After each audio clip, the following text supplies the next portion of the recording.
Ayo, tahu apa? Bahwa kamu memerlukan semuanya itu. Anaknya Henry, Yobel. Umur berapa ya dia? Novi? Bu Mary umur berapa ya Yobel? Belum 3 tahun ya? 2 tahunan ya? Oh, Senaya juga sama ya. Bayang. Nah, renungkan ini. Ini cuma pemikiran aja. Begitu Yobel atau Naya itu sakit, nggak mungkin dia ke rumah sakit jadi jalan kaki gitu. Mungkin nggak? Nggak mungkin loh. Kenapa nggak mungkin?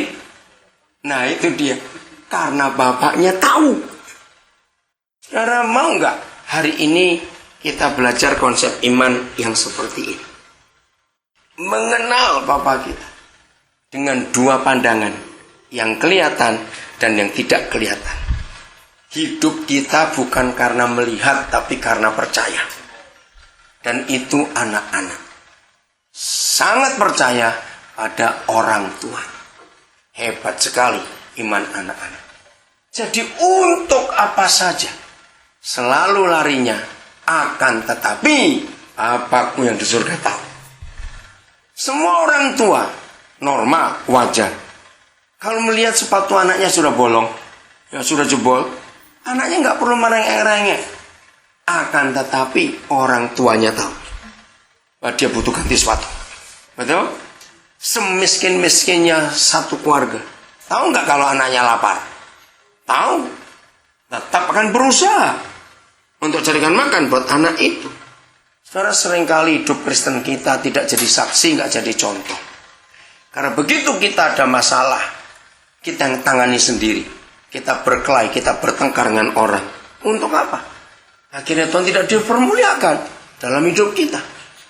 Karena kita tidak menyatakan kuasa Bapa kita yang hebat itu tadi. Maka itu terus ingat, akan tetapi Bapamu yang di surga. Itu janji, itu jaminan. Itu garansi yang surga buat atas kita. Yesaya 41 ayat 10. Ayat terkenal ini. Tapi seringkali kita lupa. Kalau saya menghadapi fakta, wah kita panik sudah. Lupa. Betapa menyedihkan hati Tuhan kalau kita seperti itu. Jadi mulai hari ini belajar untuk tetap percaya seperti anak kecil.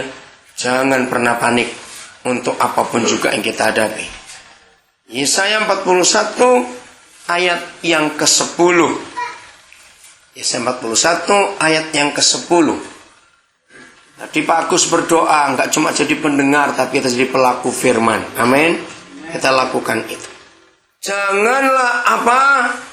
Takut. Ada orang yang pernah hitung, saudara. Ternyata kata janganlah takut di Alkitab itu jumlahnya 365 kali. Lalu dia menyadari 365 hari itu angka setahun. Berarti satu hari ada 1 kali jaminan janganlah takut. Hebat bukan? Itu Papa kita, janganlah takut. Itu sehari 1. Maka sepanjang tahun kita nggak perlu takut. Oke? Janganlah takut. Apa jaminannya? Lihat kalimat berikut. Kenapa Papa berani berkata jangan takut? Karena baca kalimat berikut. Nah ini dia. Sebab aku menyertai engkau.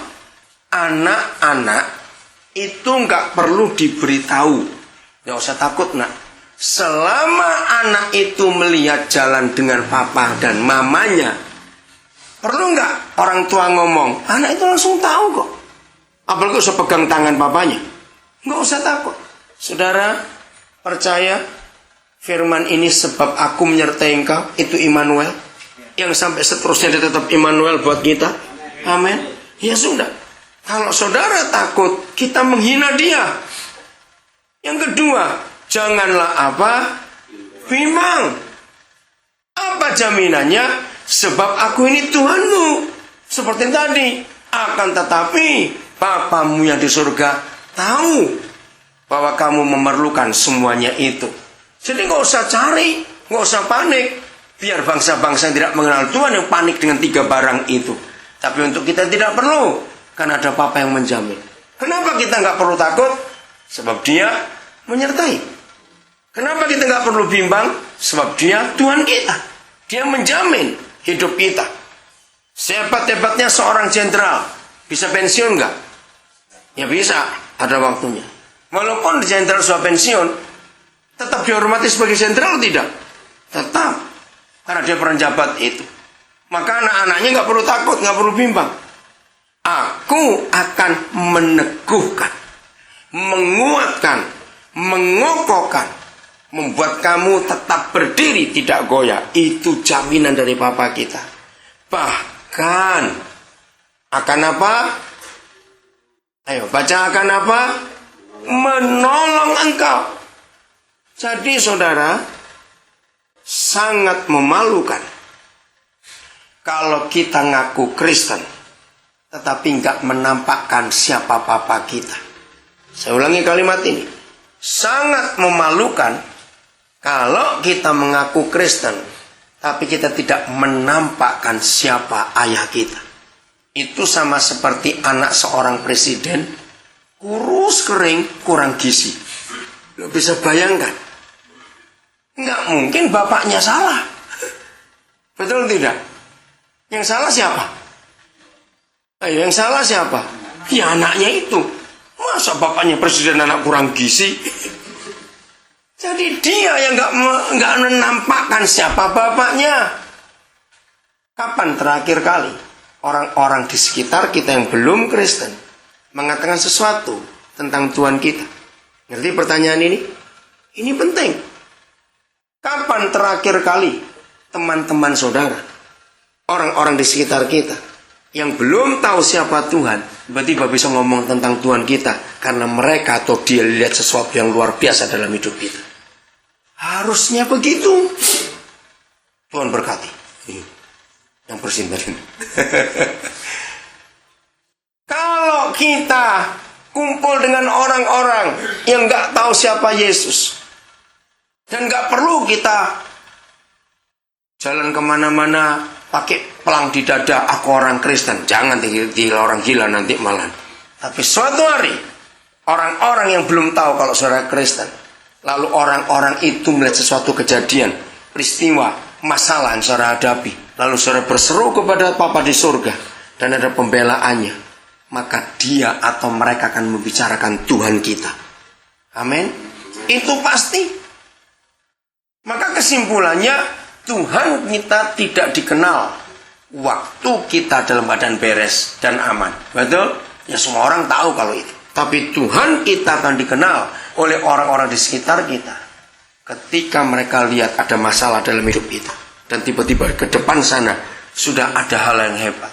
Rindukan ini saudara. Saya ulangi lagi. Kapan terakhir kali orang-orang di sekitar saudara memuliakan, membicarakan tentang Tuhan kita? Itulah orang Kristen. Tidak dinilai waktu kita ibadah.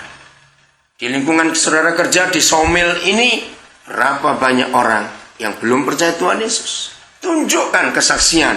Bukan karena kita rajin sembahyang. Enggak. Rajin ke gereja. Tidak. Jangan tunjukkan itu. Enggak butuh. Tapi tunjukkan Tuhan kita itu hebat. Enggak usah kita buat-buat. Otomatis nanti akan tahu. Satu kali waktu saya masih ngajar sekolah minggu, saya betul kagum. Ketika anak-anak itu satu kelas berkata, "Om, apa itu Tuhan Maha Kuasa?" Oh iya, gimana saya jangan nerangkan? Anak-anak kecil masih SD.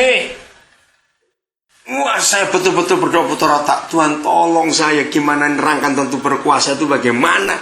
Mereka bertanya. Saudara, dalam doa itu Roh Kudus berikan hikmat. Saya suruh beli bola dunia, globo itu. Saya pikir untuk apa? Tapi begitu dia tunjukkan, wah, saya kagum. Dan betul-betul akhirnya saya yang dapat berkat sendiri, bukan anak-anak itu. Nah, karena buat saya nggak perlu ragu-ragu. Memang Pak Padi Surya itu Maha Kuasa, tapi kan nggak pernah menerangkan seperti apa. Saudara, jadi saya diberkati gara-gara anak-anak itu. Maka tuh saya suka kumpul anak-anak. Karena saya dapat banyak pewahyuan kalau kumpul mereka. Akhirnya saya datang minggu depan bawa globo. Anak-anak saya suruh berdiri mengelilingi globo itu. Kebetulan saya beli yang gak besar.